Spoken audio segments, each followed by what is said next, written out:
Bismillahirrahmanirrahim. Alhamdulillahi rabbil alamin. Wassalatu wassalamu ala nabiyyina Muhammad wa ala alihi wa ashabihi wa sallam. Amma ba'd. Dersën e fundit folëm rreth dy ibadeteve apo adhurimeve.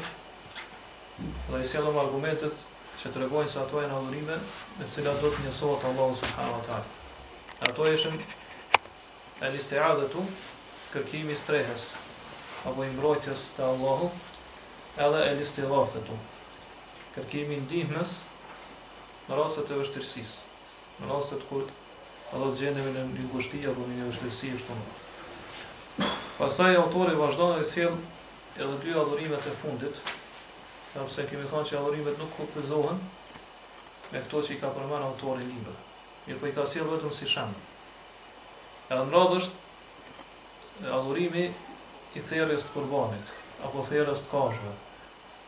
Autori thotë wa dalilu dhabhi qawluhu ta'ala, argument se therrja e kafshëve është adhurim, ja fjalët e Allahut subhanahu wa ta'ala surën Al-An'am, ajeti 162 dhe 163.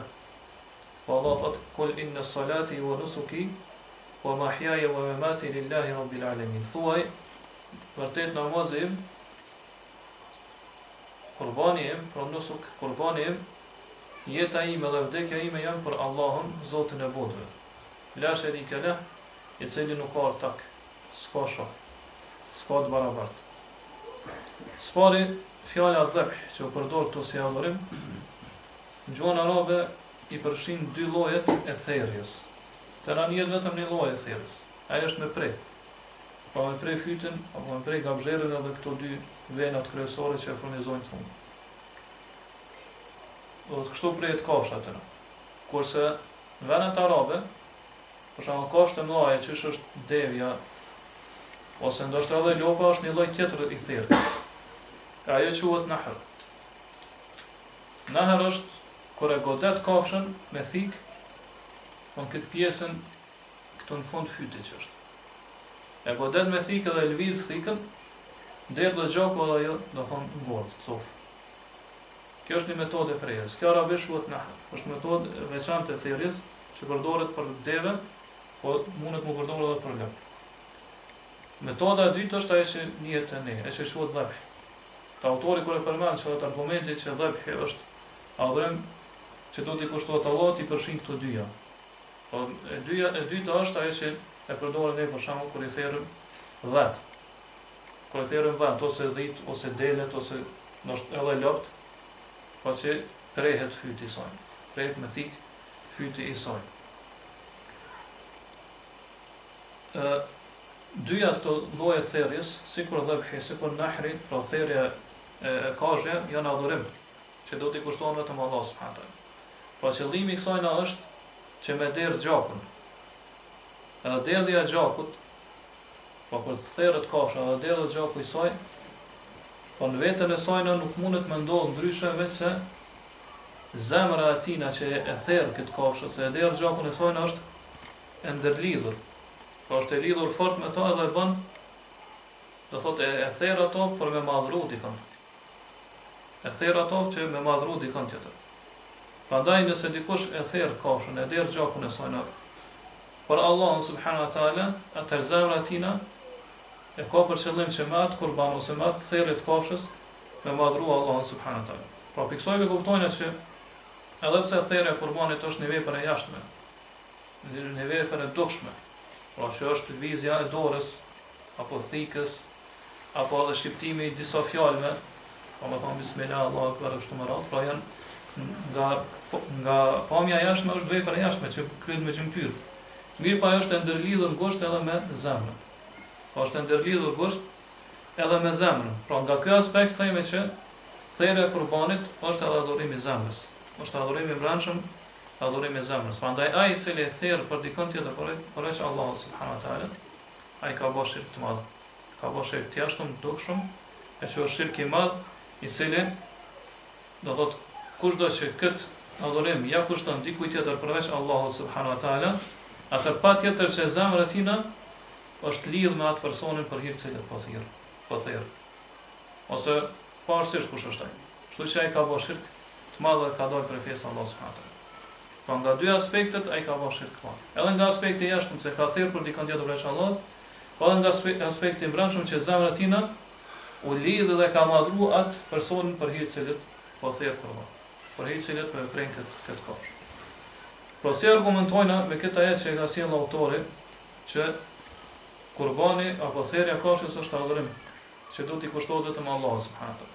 Allahu po thot: "Qul inna salati wa nusuki." Thuaj namazim edhe nusuki është për Allahun. Fjala nusuk është interpretuar në disa mënyra për dietarëve islam. Pra kanë komentuar shumë mënyra. Një prej komenteve që e ka dhënë kësaj fjale që nusuk do thot thirrja kurbanit. Po kur thirr apo kur të preni kurban. Po çështë thot Allahu subhanahu wa taala në ajetin tjetër, në surën Kauthar, ajetin 92, "Inna a'tainaka al-Kauthar fasalli li rabbika wanhar." Thot Allahu vërtet ty Allah o pejgamber të kemi dhënë shumë të mira, mirësi të shumta.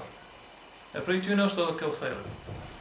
Prandaj thot falu për hir të Zotit ton, edhe thirr kurban ose prej kurban pra për hir të Zotit ton. Këta jetën që ka sjellë autori Sarduan po thot namazim edhe kurbani im janë për Allahun. E njëjta është edhe këtë. Pra falu për Zotin ton, edhe gjithashtu thirr kurban vetëm për Zotin ton. Pra ne do ta njësojmë Allahun subhanahu wa taala me namazin ton. Kështu po na urdhon Allahu subhanahu wa taala. Gjithashtu po na urdhon që me njësu Allahun, me bë tauhid Allahun subhanahu wa taala me kurbanin ton ose me thirrjen e kafshës. Pra Allah po thot thuaj namazim, kurbani im, jeta ime dhe vdekja ime janë lillah. Lillah për Allah. Pra për kanë është namazi, është për Allahun subhanahu wa taala. Kemi thënë edhe më herët që kjo leja që u përdor këto lillah arabisht quhet lamul istihqaq. Leja që tregon se kush e meriton atë adhurim. Po kush e meriton adhurimin që namazin që e kryjmë ne? Po këtë namaz, këtë adhurim tonin e meriton i vetëm Allahu subhanahu wa taala. Prandaj ka thonë lillah.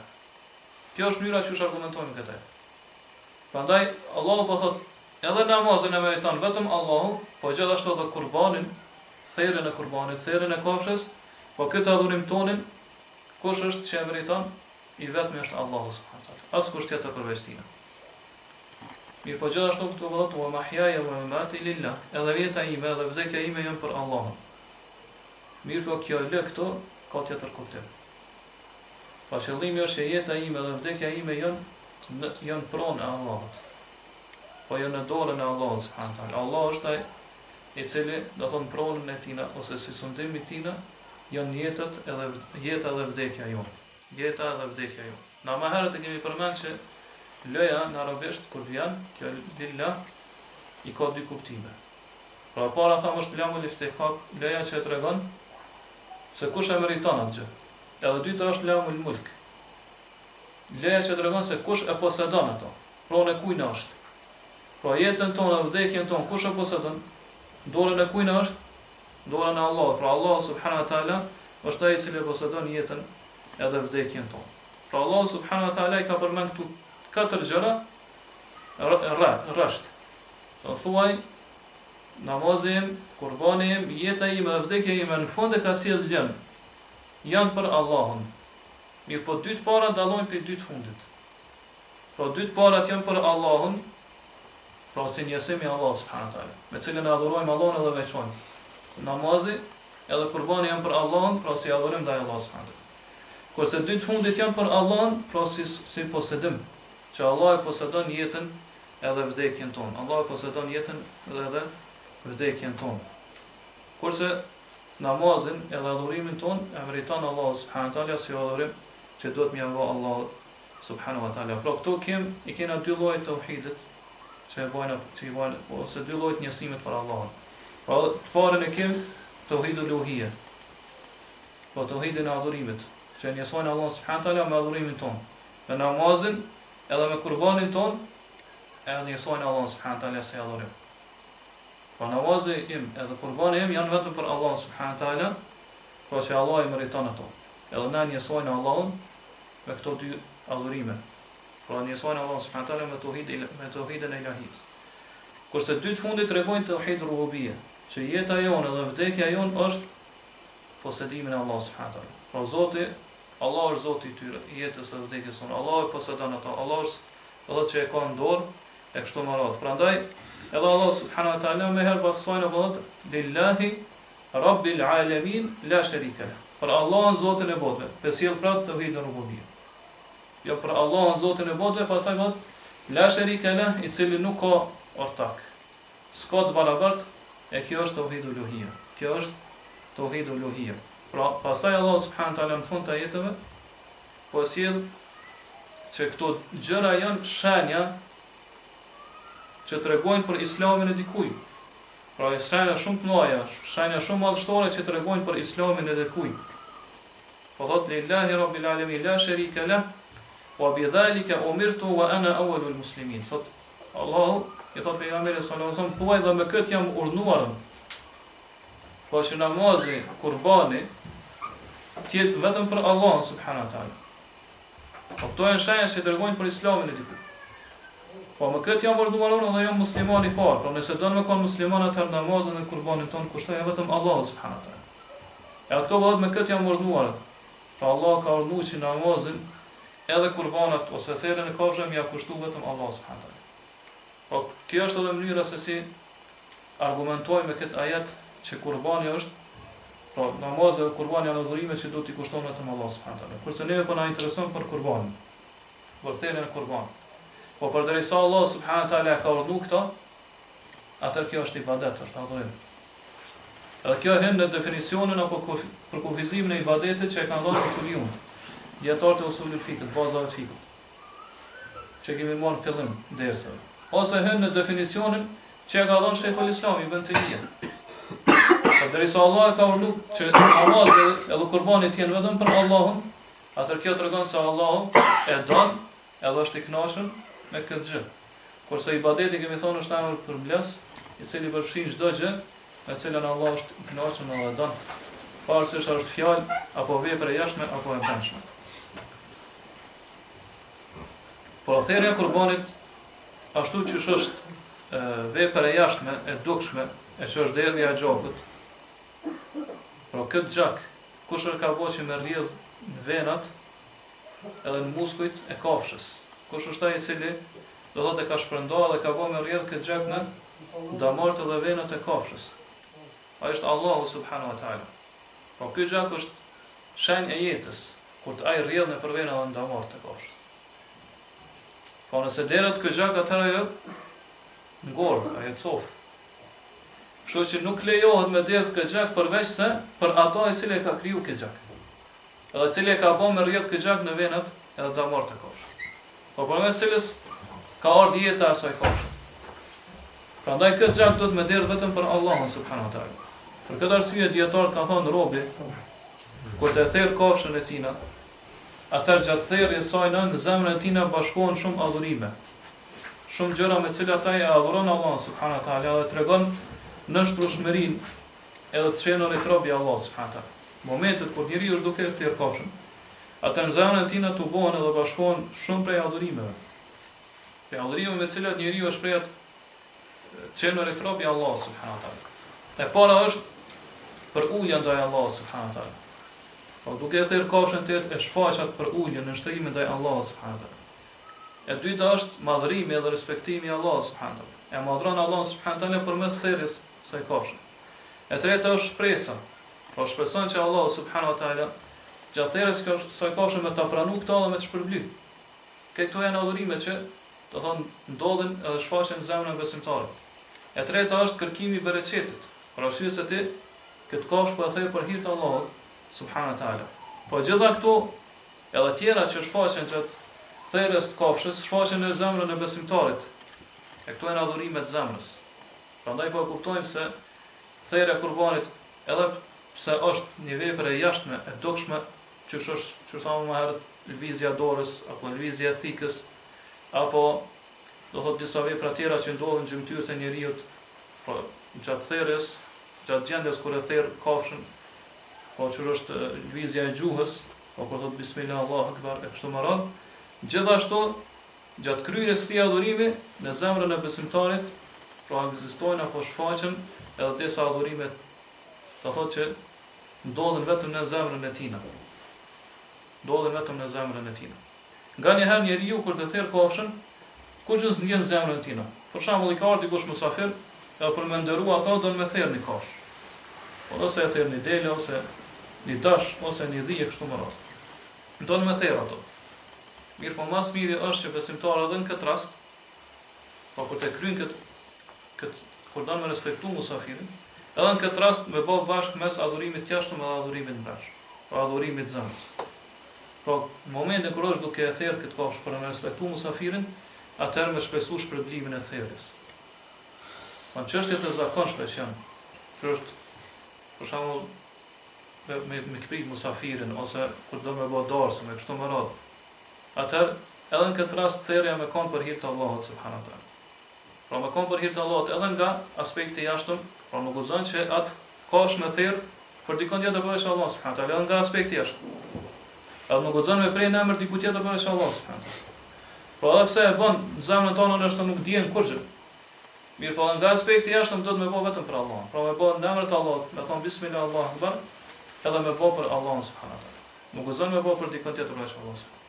Mirë, po gjithashtu është mirë që edhe në këto raste me ja bashkangjit, do thot edhe ato adhurime që i përmendëm më herë, që është në shtrëshmëria ndaj Allahut subhanahu wa taala, për ulja, madhrimi i Allahut subhanahu wa taala, shpresimi në shpërblimin e Allahut, edhe në këtë mënyrë do thot në zemrën tonë mu bë bashkë gjitha adhurimet, edhe ato të zemrës, edhe ato të jashtme, do gjymtyrëve të jashtme.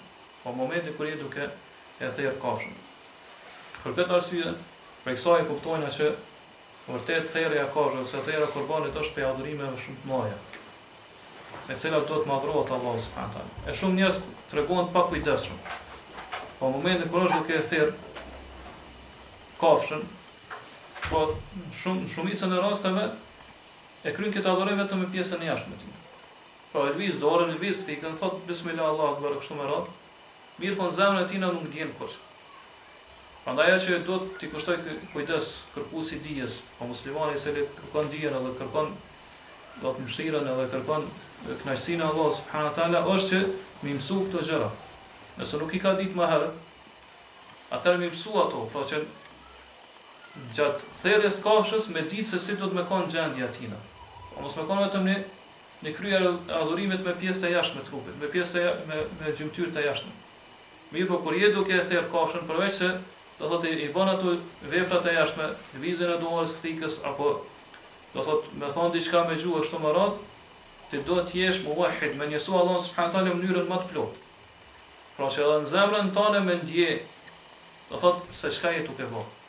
Pa edhe në zemrën tonë me ndje që shtavat për uljen, madhërimin ndaj Allahut, do thotë shpresimin, po shpresën në pranimin e Allahut, në pranimin e kësaj vepre, po në shpërblimin e Allahut subhanahu wa taala, edhe lloje tjera të adhurimit që do thotë duhet mi përjetu muslimani kur është duke e therr kafshën për Allahun subhanahu wa taala. Jo më kanë vetëm një vepër, cilën e kryen do thotë me gjymtyrët e tina të jashtme. Pastaj autori sjell një argument pi sunetit, ku pejgamberi sallallahu alaihi wasallam thotë për hadithin që transmeton Muslimi, la'ana Allahu man dhabaha li ghayri Allah. Allah ka mallkoft atë i cili therr për dikon tjetër përveç Allahut. Allah e mallkoft, e boft lanet atë i cili therr për hir dikujt tjetër përveç Allahut subhanahu wa taala. Në marrë të kemi përmendur se çka është qëllimi me lanet. Pra laneti është terminologjinë islame është që përkthehet mallkim. Mirë, po dietarët kanë thënë se lanet është kur ti lutesh që Allah me përzon dikon edhe me largu pimshirës rahmetit tina. Kjo është lanet. E pejgamberi son kështu po lutet kundër atij personi i cili therr për hir dikujt tjetër përveç Allahut. Pa që Allah me largu dhe me përzon pimshirës edhe rahmetit tina. Po si argumentojmë me këtë hadith që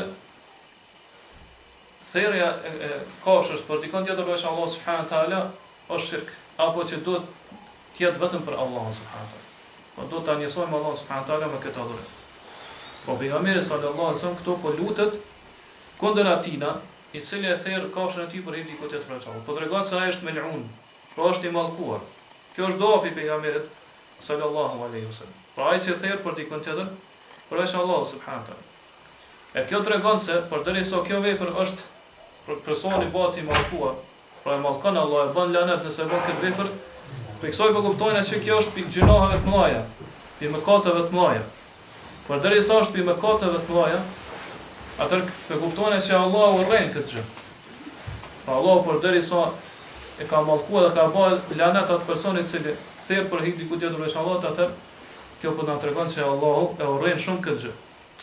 E përderisa Allahu subhanahu wa taala urren që dikush me therr kafshën e tina për hir diku tjetër veç Allahu subhanahu wa taala, atëherë kjo na jep me kuptu që Allahu e don, edhe është i kënaqur që therrja e qurbanit jetë vetëm për Allah subhanahu. E përderisa Allahu e don edhe është i kënaqur, atëherë kjo hyn në definicionin e ibadetit që e ka përmendur Sheikhul Islami që e kemi përmendur fillim dersave. Edhe në këtë mënyrë do thotë e dim pse autori e ka sjell këtë hadith si argument që therrja e qurbanit është adhurim edhe që do t'i kushtohet vetëm Allahut subhanahu wa taala. Pra për kësaj që e tham, po e kuptojmë që llojet e therrjes janë disa lloje. Pra e para është që therrja bëhet si adhurim, ibadet, për mes cilës ti e madhron personin për cilin po therr. Pra tregon për ulje, kërkon afrim tek ai. Prandaj kjo therrje duhet të jetë vetëm për Allah subhanahu wa taala. Edhe mënyrën që e ka ligjësuar Allahu. Nëse bëhet për hir dikujt tjetër veç Allahut, atëherë kjo është shirk i madh. Edhe argumenti është ai që ka përmendur.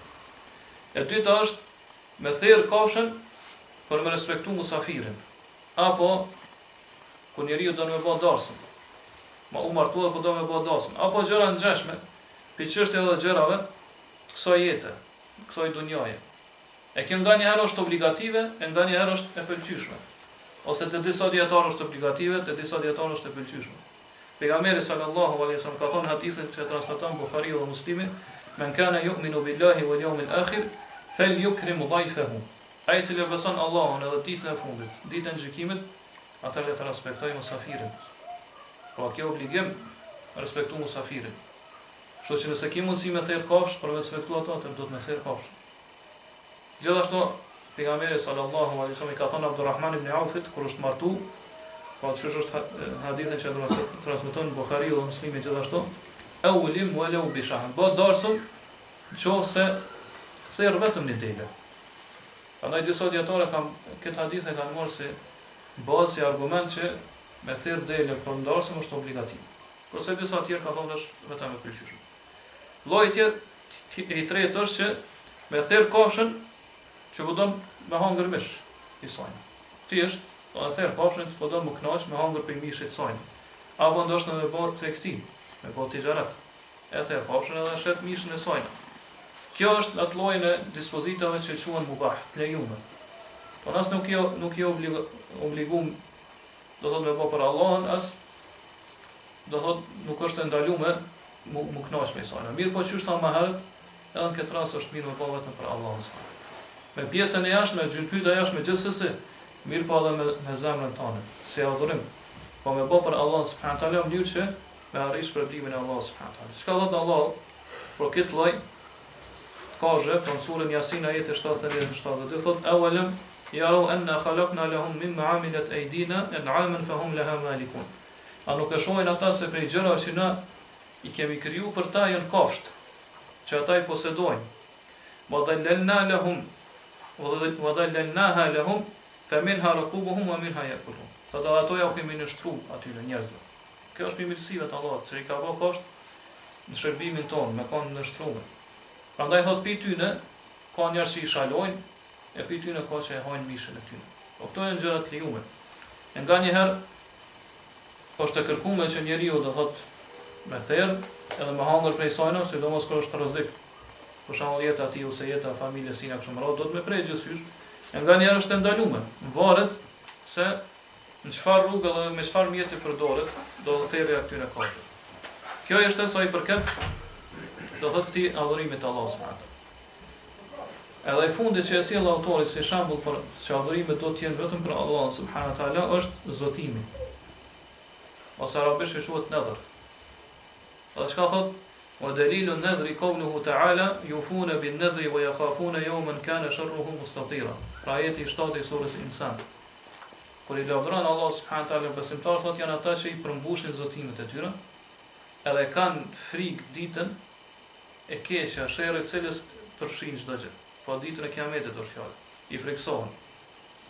Spari Sheh Uthaymin Allah më shërof thotë që zotimi është dy lloje. Ose nedri. Një lloj I nedrit është në gjitha obligimet që I kemi na, që do të më kry për Allah subhanahu wa taala. Nga se nedër çka do thotë? Nedër do thotë kur njeriu ja bën obligim vetes një gjë. Kështu që do të momentin kur ti ke fillu me kryeni adhurim, atëherë tu ka bë obligim, do të më shku deri në fund. Kjo është një lloj I nedrit, thotë Sheh Uthaymin, që çdo musliman ka obligim me kry, edhe për këtë Allah subhanahu wa taala I ka lëvendruar besimtarët. Edhe sjell një argument për këtë, surën Hajj, Allah subhanahu wa taala thotë: "Thumma liyaqulu nafatahum wa yufu nudurahum wa liyatawafu bil bayt al atiq." Pastaj thotë, le të heqin, pa për haxhit është fjala, le të heqin pa pastërtit I trupit tyre, mos I kryet haxhi, mos I dalin pe ihramit, por me heq kimet I vënave trupshëm kështu më radh pa pastërtit, me rrugë kokën e kështu më radh. Pastaj thotë le të kryejnë zotimet e tyre. Fjala është le të kryejnë obligimet që I kanë vazhdim të haxhit. Edhe le të bëjnë tavaf, pra fjala është për tavaf ul ifada, le të bëjnë tavaf që bëhen në fund të haxhit.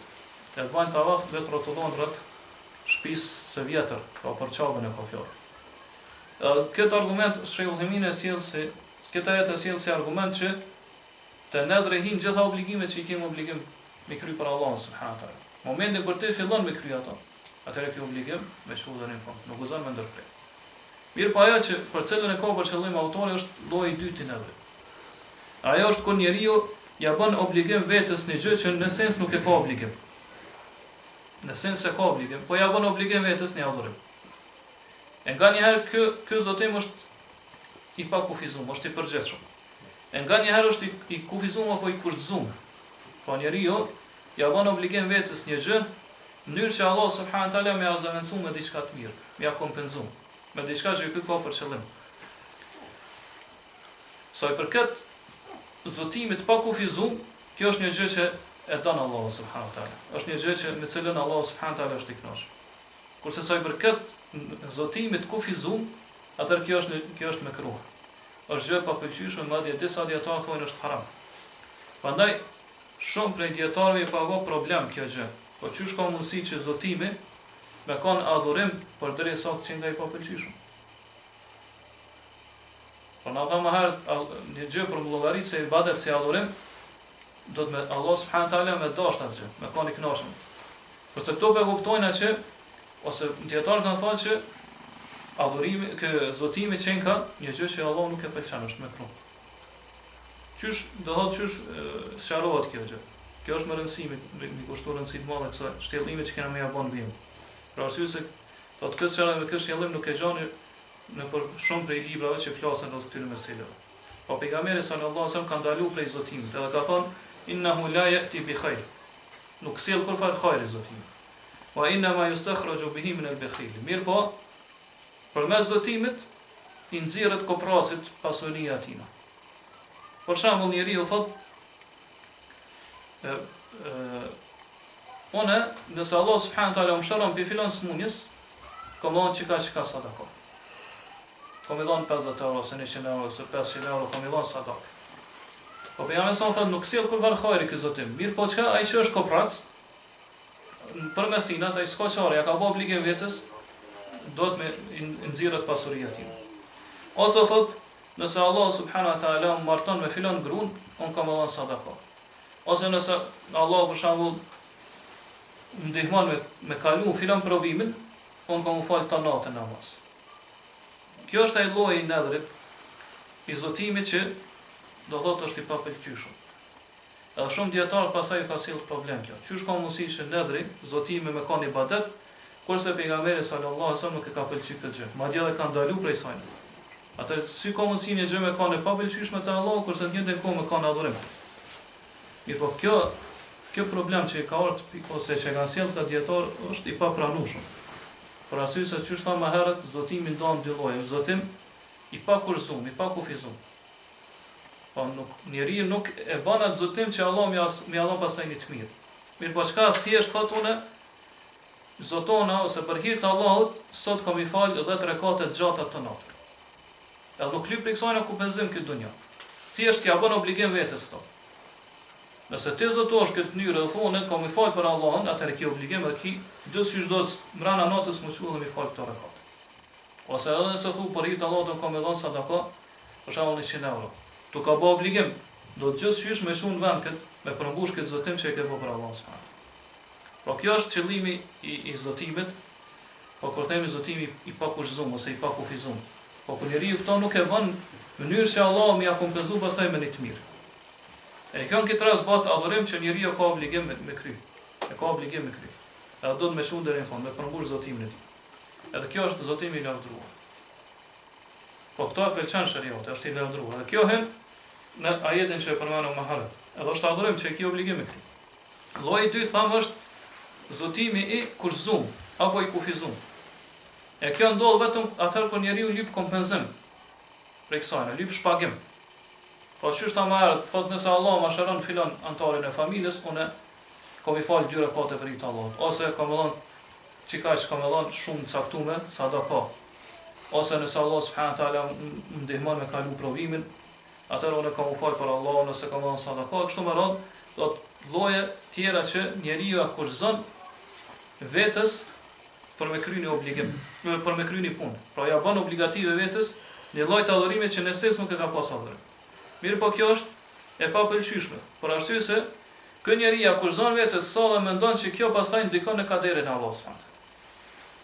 Kurse kjo s'ka mundësi me ndodh. Në kaderi Allahut nëse ka pas me ndodh atë ka me ndodh, pavarësisht e akurzove këto vetes apo e bën obligim këto vetes apo jo. Pra kush është ai i cili e sjell këtë gjë, cilën te ke kurzu, ai është Allahu subhanahu taala. Pra kur thuti nëse Allahu ndihmon me kry filan punën, unë kam e bë këto, atëherë Allahu subhanahu taala është ai që ta mundson me arriti kësaj gjë, kësaj pune. Prandaj çfarë thot pejgamberi sallallahu alajhi wasallam, inna ma yastakhraju bihi min al-bakhil. Ky lloj i zotimit nuk ka hajër to, nuk ka mirësim to. Mirë po çka thjesht ai që është koprac nxirret pasuria pe dorës tina. Por arsye se besimtari i cili do thot ju ka u drejtu, u kthy te Allahu subhanahu taala. Nuk e adhuron Allahun subhanahu taala që Allahu më dhon pit mira kësaj dunjë. Mi shpagu, mi dhon kompenzim të mira kësaj. Mirë po adhuron Allahun subhanahu taala në mënyrë që mu afrohet te Allahu subhanahu taala për shkak se Allah e meriton këtë adhurim. Dhe që Allah ka më shpërblyr në xhenet për këtë adhurim. Pra nuk kërkon shpërblim edhe kompenzim në këtë dunjë për adhurimin e tij. E kjo do thotë është lloj, pra nuk ja kurzon vetes këtë mënyrë adhurimit.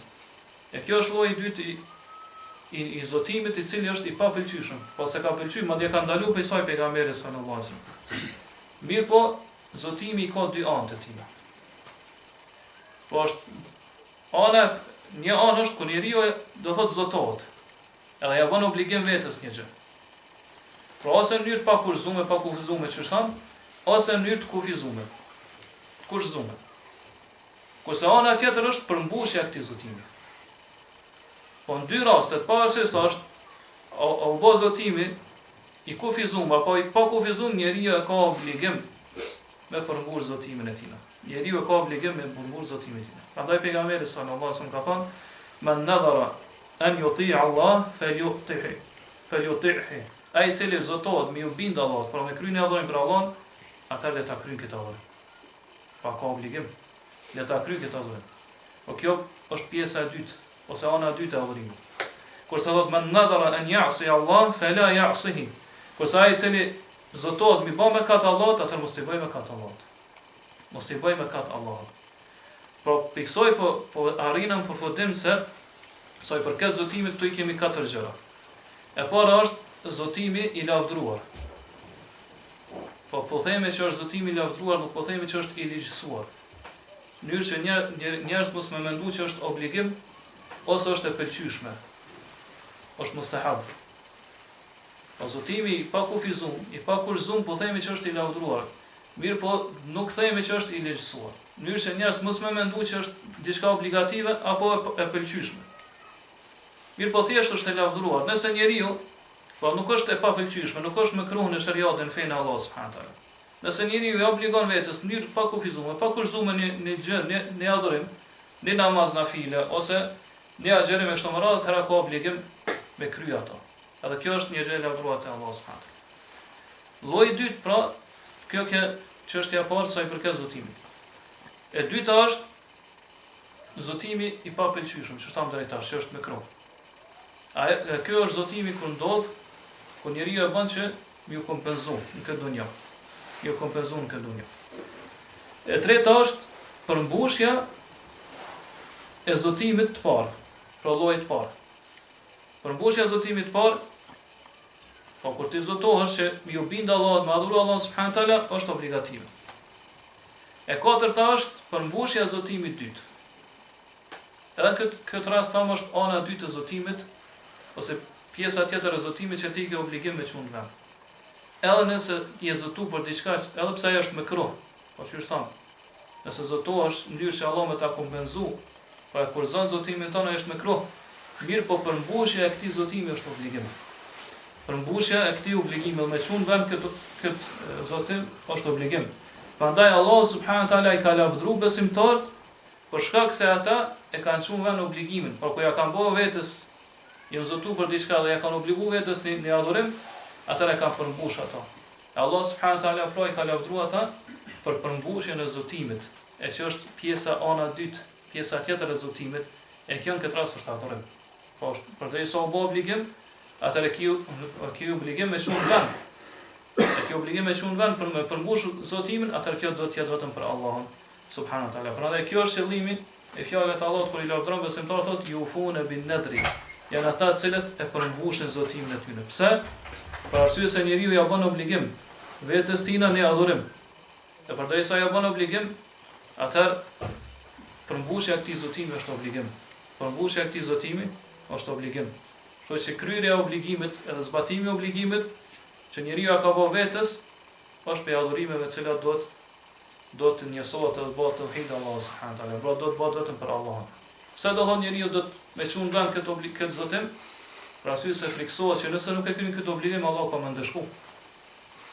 Është obligim që nëse e kryen, Allah subhanahu teala ka më ndëshku ose në këtë dunjë ose në ahiret. Pra për këtyre katër gjëra që tham që janë të zotimi, pa arrim përfundim që dy prej tyre janë obligative. Po dy prej tyre obligative që është e që janë përmbushja e këtyre dy llojeve të zotimit. Pra pavarësisht është zotimi i përgjithshëm i pakurzum apo është i kurzum. Po është i kurzum apo i kufizum. Tjetra është që njëra prej këtyre gjëra është e lavdueshme edhe pëlqyeshme në Islam. Por vërtet është e lavdëruar në Islam, e që është pra zotimi i pakufizum. Edhe katërta është pra zotimi që është i mekruh, që është i papëlqyeshëm. Prandaj për kësaj kuptojna që shumica e gjërave që kanë bën me zotimin janë ibadet që do të kryen për Allahun subhanahu teala. Kështu që dispozita merret sipas shumicës. Përderisa shumica e gjendjes zotimit është që është adhurim që do të kryet për Allahun subhanahu teala dhe është i lavdëruar, atëherë themi që zotimi është adhurim që me cilën do të njësohet Allahu subhanahu teala. Prandaj kështu arrim përfundim që do thotë zotimi është adhurim prej adhurimeve me të cilat Allahu subhanahu teala është i kënaqur, Allah e don, përveç një prej këtyre katër gjendjeve. Ajo është për njeriu zotohet edhe kur zon zotimin e tij. Kto se pëlqen Allahu subhanahu. Kurse tri tjerat Allah subhanahu teala i pëlqen, edhe është i kënaqur me to, edhe me to do të me njësu Allahu subhanahu teala me ata vëre. Pra është e qartë meselja sa i përket do thotë çështjes zotimit. Pra arsye se shumë njerëz që do thotë nuk e dojnë davetin e Ahlusunnet dhe Xhamatit, sidomos kur thirrën në tauhid, atë janë arvesh këtij daveti, po pe atyre që besojnë besëdnie kështu më radh që besojnë se lejohet mu zotu, do thonë dikon tjetër përveç Allahu subhanahu teala, vinë edhe sjellin kësi dyshime. E thonë qysh zotimi me kon adhurim përderisa do thotë pejgamberi sallallahu alajhi wasallam nuk e ka pëlqyer, madje edhe kanë dalur prej tij. Prandaj duhet me mendu mirë edhe këtyre shtjellimeve, edhe çarimeve që i dhan, edhe më mësu mirë ato, mirë që kur takohem me këta njerëz dhe sjellin këto dyshime me ditë se si më kundërpërgjigj atyre. Me ditë se si më kundërpërgjigj atyre. Pra autori po thotë se argument për që zotimi është adhurim që do të kryhet për Allah subhanahu teala është lavdërimi që Allah subhanahu teala ka bërë besimtarëve. Ashtu thotë yufuna bin nadri. Ata janë që i përmbushin zotimet. Pra Allah subhanahu teala po i lavdëron këta besimtarë. E përderisa Allah subhanahu teala po i lavdëron për këtë vepër tyre që e kanë bërë ata, e që është përmbushja zotimit, atë pra arrim përfundim që kjo është një gjë e pëlqyeshme me cilën Allahu subhanahu wa taala është i kënaqur, edhe kjo tregon se kjo është adhurim, ibadet që hyn në definicionin e adhurimit me cilën duhet njësohet Allahu subhanahu wa taala. Pra zotimi ka dy anë, që thënë. E para është kur ti obligon vetes një gjë, edhe tjetra është kur ti duhet ta përmbushësh edhe ta shohësh në vend atë që ja ke obliguar vetes. Edhe dy këto gjëra, pra nëse i kushtohen, e i drejtohen dikujt tjetër përveç Allahu subhanahu wa taala, atë njeriu ka boshë. Atë njeriu ka boshë. Pra ai që zotohet për dikon tjetër përveç Allahu subhanahu wa taala, qysh e gjejmë të njerëz që i adhurojnë varrezat, që i adhurojnë tyrbët, që i adhurojnë njerëz të vdekur, evliat e kështu me radhë. Ata shkojnë edhe zoton, po fillimisht shkojnë edhe zoton për hir filon tyrbës. Për hir filon tyrbës. Ose kopi tyne që zoton për pejgamberin sallallahu alajhi wasallam. Ose kopi tyne që do të zoton për dikon për vdekurve. Ose për Fatimen radiallahu anha. Ose dikush zotohet për dikon për familjes të pejgamberit sallallahu alajhi wasallam. Ose për Khatijën, e kështu me radhë. Ose zotohet për një numër tjetër për të vdekurit, ose për evliat që i quajnë ata kështu me radhë. Edhe çka thot? One për hir të filon veliet ose evlias të vdekur, kam i fal 2 rekate. Pra zotohet për hir tina. Ose e kam obligim, ja humbo obligim vetes me agjëru një ditë. Ose mi fal 8 rekate, ose mi fal 10 rekate kështu me radhë. Edhe nëse nuk e kurzon, veç po thot për hir tina, one kam agjëru një ditë ose kam dhënë sadaka ose kështu me radhë. Po në këtë rast ja ka bë obligim vetes në adhurim, mirë po për hir të kujna?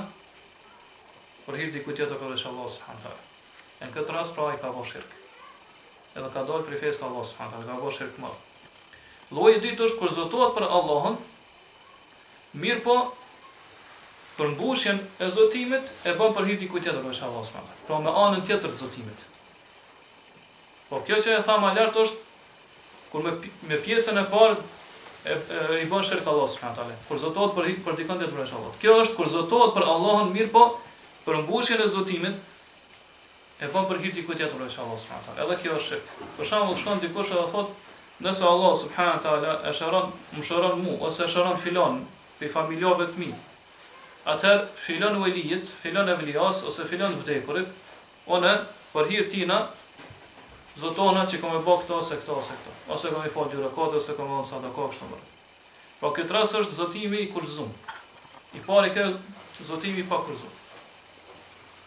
Pra ai cili e vepron këtë mënyrë, atëherë themi se kë për mbushjen e zotimit, e që thamë është adhurim, ibadet ja ka kushtuar dikujt tjetër përveç Allahut subhanahu wa taala dhe ka bërë shirk. Edhe ka bërë shirk. Po kjo është i kurzum, për arsye se në të parën, parë thamë që nuk e ka kurzu. Po në shembullin e parë që e thamë. Mirë, po çka thot? One për hir filon velit ose evlias ose filon vdekurit, për hir tina kam i bë këtë punë ose këtë punë. Kam i fal 4 rekate ose 10 rekate ose kështu më radhë, ose kam sadaka. Po thamë që ka boshë. Kjo e dyta është tjetër. Po këtë e kurzon. Po këtë dytën e kurzon zotimin e tina. Thot, nëse Allahu më shëron filanin pi familjarëve atë për hir filan velijet, one kam me shku edhe kam dhënë sadaka, ose kam u fal, ose kam agjëru kështu më radhë. Ose kam agjëru e kështu më radhë. Dhe kjo pavarësisht pa dyshim që është shirk në rububien e Allahut subhanahu wa taala. Shirk në rububien e Allahut subhanahu wa taala. Pra, vërtet është shirk në uluhin e Allahut subhanahu wa taala. Se kur thot nëse Allah subhanahu wa taala më shëron mua ose shëron filanin, këto pja beson këta Allahut subhanahu wa taala. Pra shërimi është në dorën e Allahut. Kjo është rububia. Po beson në rububien e Allahut subhanahu wa taala. Mirë, kur po thot atëherë për mbi mua vjen zotimi, ose unë kam obligim që me kry filan adhurimin, ose filan agjerimin, ose filan namazën e kështu më radhë, atëherë këto ka rënë shirk uluhia. Pra arsye se një adhurim pja kushton dikujt tjetër përveç Allahut subhanahu wa taala. Po me pjesën e parë zotimit, po e pranon dhe po hanë rububien e Allahut. Mirë, po me pjesën e dytë, po i bën shirk Allahut subhanahu wa taala në ubudien, në adhurimin e tij. Pra po ja bashkangjet ose pja kushton këtë adhurim dikujt tjetër përveç Allahut subhanahu wa taala. E kjo padyshim e shohim shumë te njerëz.